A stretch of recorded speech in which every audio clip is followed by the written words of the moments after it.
Hello and welcome back to another FPL captaincy video. Today we're looking ahead to game week 31 and I'm recording this straight after Wednesday night's games. So we have our results for game week 30 where we did pick Alexander Isak and he thankfully got us a fantastic 16 pointer, again opposed to the likes of Mo Salah who only picked up 3 points. 6 points as a captaincy would have been a big fail. So going against him, going for a little bit of a differential option in Isak was definitely a worthy move, and we managed to gain, upwards of 10 points on the likes of Mohamed Salah captainers. So another green, which is fantastic, which means we've only actually had 4 failures since game week 9, which has been brilliant. A really nice run, and hopefully we can continue that on for the rest of the season. So we've got 4 more picks this week. Let's go and take a look at them.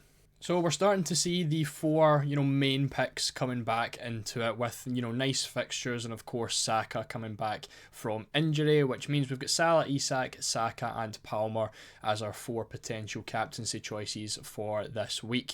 The only thing is they all do play away from home, which of course isn't ideal, and obviously the likes of Cole Palmer, isn't exactly in the best of form at the minute. Saka is just back from injury, so the captaincy is a little bit more straightforward at the minute, of course, with Haaland's injury, and the likes of Marmoush is playing against Manchester United, I believe also away from home. So a lot of our big captaincy options for this week are going to be playing away from home. So let's take a look at the stats.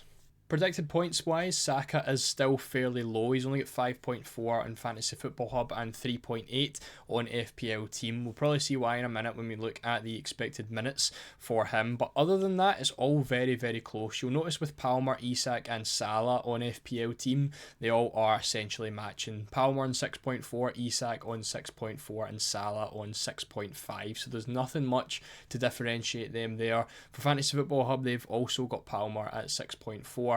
And then we see Isak and Salah into the 7 points mark. Very close between those two at the top, with Isak on 7.2 and Salah on 7.5. So as we head into the stats for the expected minutes, Saka is still down with 68 expected minutes. So that does explain why his predicted points are a little bit lower. Of course, if he is going to manage the start against Everton this week, he is probably expected to be subbed quite early due to obviously having such a big injury in recent weeks. Other than that, Isak at 87, Salah at 90 and Cole Palmer at 90. Something to keep in mind as well, obviously with Callum Wilson coming back, Isak did get subbed fairly early on. I think it was the 67th minute he gets subbed for Callum Wilson, which is something to keep in mind. When it comes to expected goals, it is Mohamed Salah at the top with 21.3, and then expected assists is Cole Palmer with 7.6. Again, definitely something to keep in mind that Salah, despite having lower expected assists, has almost double or more than double the amount of actual assists that Cole Palmer has so far this season, which is just a little fact that you can keep in mind. When it comes to return chances, all fairly similar, but it is Isak at the top with 66% chance of returning this week, followed by Mohamed Salah at 63, and then we've got Saka at 60, and then Palmer not too far behind at 59%. For goal odds this week, it is actually a big landslide here, with Isak at 49% of him scoring 1 goal, and he is 11% higher than the next best, which is joint between Mohamed Salah and Cole Palmer, both with the same odds at 38% to score 1 or more goals. Saka down fairly low, only a 29% chance of scoring. When it comes to 2+ goals as well, he only has a 6% chance. So assists is obviously where Saka has been, so important in recent, or so far throughout the whole season. Goals hasn't really been his strong point. Again, you could say the same for Cole Palmer in recent weeks, but he does still match Mohamed Salah for scoring this week. 2 goals plus is Isak at 17%, which is again a big margin, 7% more than Mohamed Salah in second, and Leicester are also the least likely to keep a clean sheet of our 4 teams this week. So it's looking really nice for Newcastle and Alexander Isak. Obviously last week we had Marmoush in this video, but we are back to 4 penalty takers with Salah, Isak, Saka and Palmer. Palmer does have the advantage over the others, having free kicks as well as the corners. Saka of course just having the corners, so definitely something to keep in mind if that is a big part of your consideration for captaincy. But really when we're picking captains, we really just want to be picking the penalty takers, in which we do have 4 fantastic options. As far as rest goes, obviously right off the back of midweek games, we do have, not too long before the game week 31 deadline after the end of game week 30. So Mohamed Salah is playing on Sunday against Fulham, so he's getting 3 days rest between his match against Everton and the Fulham game. He did play 92 minutes as well, so he has essentially had a full game in there.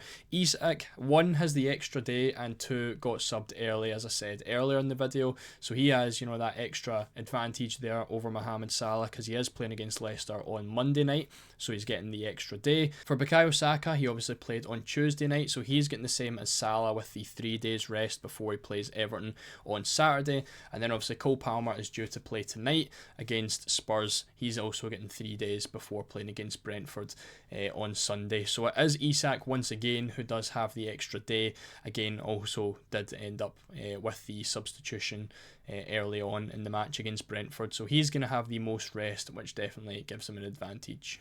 And then finally, on to chances, we have Mohamed Salah at the top. He's up against the third best defence now in Fulham, who are sitting 18th with a 34.9 expected goals. Now, obviously, he's just played against Everton, who were the 17th worst, the 17th worst defence, the fourth best defence in the league, and he really did struggle. He was nowhere in that match, and he obviously blanked. So he's playing against a better defence in Fulham now as well, and they also have conceded less chances down Salah's side than Everton did as well. So Fulham are looking really, really strong. Salah's just off the back of a stinker of a performance against Everton, and now he's playing against a better defence, so that is something that you definitely need to consider. Isak, on the other hand, obviously scored against Brentford during the week. He's playing against a worse defence in Leicester, and again, Leicester have 224 chances conceded down the middle, which does put them at third. Brentford have conceded more down the middle than Leicester have, but Leicester are obviously a much, much worse defence with 67 goals conceded, which is pretty massive. Everton as well, again, we just mentioned it with Salah. Salah obviously blanked against them. Saka playing in the same position, a very, very strong defence, and of course his expected minutes is going to be a little bit of an issue. So for me, that does completely rule out Saka as a captaincy option. Could still be a decent pick if you obviously have him in your team, but definitely not one for captaincy. Cole Palmer as well up against Brentford. Again, just spoke about it with Alexander Isak. They do have more chances down the middle conceded than the likes of Leicester, who are a much worse defence. So centrally, Brentford are very, very weak. Palmer obviously plays through the middle in that attacking midfield role, and they're the 8th worst defence as well. So something to consider with Palmer. Obviously his form does play into things, but for me, based on that, it does make things a very, very easy decision, and that's to go once again with Alexander Isak as our captain. He has the second highest for expected points on both sites. Again, very, very close with Mohamed Salah, who is just a tiny, tiny bit higher than him on both sites. He's got the highest return chance with a 66% chance. He's also got the biggest goal odds by 11% over Mohamed Salah, which of course is huge. Takes the penalties, has the extra day's rest, and was subbed off early. And of course the chances conceded down the middle for Leicester is making him a really, really good option, of course, as a striker. So Isak is going to be my pick for captaincy this week. Let me know if you agree down in the comments section. Make sure to leave a like on the video if you did enjoy. Subscribe for more FPL content, and I'll see you all in the next video.